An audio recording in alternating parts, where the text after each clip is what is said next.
हम सब जानते हैं कि धरती पर एक वायुमंडल है और पृथ्वी ऑक्सीजन नाइट्रोजन जैसी तमाम गैसों के एक मिश्रण से घिरी हुई है। गुरुत्वाकर्षण की वजह से यह परत अपनी जगह पर हमेशा बनी रहती है।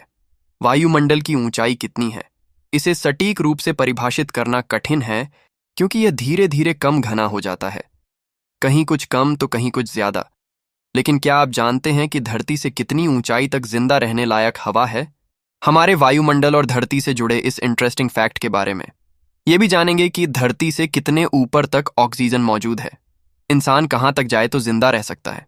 जिस हवा में हम सांस लेते हैं उसमें 78% नाइट्रोजन, 21% ऑक्सीजन, 0.9% आर्गन और 0.03% कार्बन डाइऑक्साइड के साथ साथ जल वाष्प होते हैं।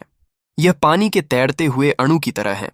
इसके अलावा अन्य गैसों और धूल के छोटे छोटे टुकड़े, पौधों के परागकण और अन्य ठोस कण भी मौजूद हैं।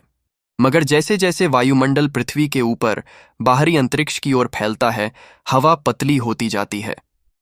हवा में गैसों की मात्रा भी इसके साथ ही बदलती जाती है। ऑक्सीजन और अन्य गैसें कम होने लगती हैं। एक वक्त ऐसा भी आता है कि जब ऑक्सीजन मिलती ही नहीं। भूवैज्ञानिकों ने धरती के वातावरण को कई परतों में बांटा है। पहला, क्षोभमंडल, सबसे नजदीकी परत जो लगभग 7 से 20 किलोमीटर की ऊंचाई तक है।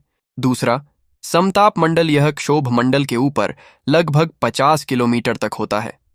यही धरती को सूर्य की हानिकारक किरणों से बचाने में मदद करता है।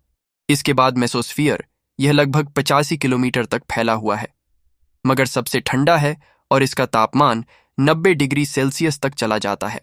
इसके बाद थर्मोस्फीयर ऊपर से लगभग 600 किलोमीटर ऊंचाई तक। फिर एक्सोस्फीयर, जो वायुमंडल की सबसे बाहरी परत है और अंतरिक्ष के किनारे फैली हुई है। यह पृथ्वी की सतह से लगभग 600 किलोमीटर ऊपर है। लेकिन इंसानों के जिंदा रहने के लिए सबसे जरूरी चीज होती है ऑक्सीजन।